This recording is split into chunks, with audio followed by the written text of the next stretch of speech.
তাদের মরদেহ পরিবারের কাছে হস্তান্তর করা হয়েছে। একটু পরেই দাফনের জন্য নেওয়া হবে তাদের গ্রামের বাড়ি কুমিল্লায়। এ বিষয়ে বিস্তারিত জানাতে কক্সবাজারের চকরিয়া উপজেলার মালুমঘাট হাইওয়ে থেকে যুক্ত হচ্ছেন সহকর্মী মনতোষ বেদক্য। মনতোষ, মরদেহ কার কাছে হস্তান্তর করা হবে জানাবেন আমাদের।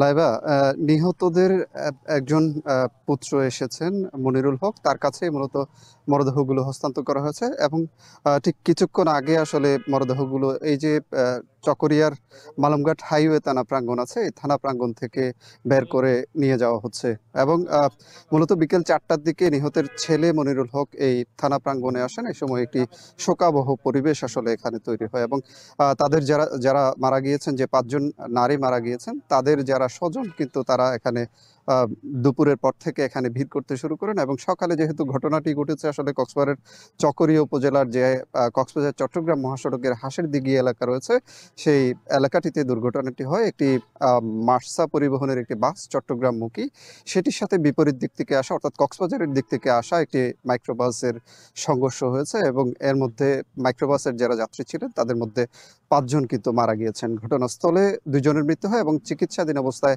হাসপাতালে আরও 3জনের মৃত্যু হয়েছে এবং 2জন আহত ছিলেন, তাদেরকে চট্টগ্রাম মেডিকেল কলেজ হাসপাতালে প্রেরণ করা হয়েছে বলে আমরা জানতে পেরেছি। এবং এখানে কিছুক্ষণ আগে লাশ হস্তান্তরের যে প্রক্রিয়া, সেটি কিছুক্ষণ আগে এখানকার যিনি উপজেলা নির্বাহী কর্মকর্তা রয়েছে তিনি থানা প্রাঙ্গণে এসেছিলেন এবং সেখানে যেহেতু পরিবারের পক্ষ থেকে আবেদন করা হয়েছে ময়না তদন্ত ছাড়াই যাতে লাশ হস্তান্তর করা হয়, এই আবেদনের প্রেক্ষিতে আসলে নির্বাহী ম্যাজিস্ট্রেট সেই অনুমতিটি দিয়েছেন এবং এর প্রেক্ষিতে কিছুক্ষণ আগে লাশগুলো এখান থেকে বের করা হয়েছে এবং নিয়ে যাওয়া হচ্ছে গ্রামের বাড়িতে।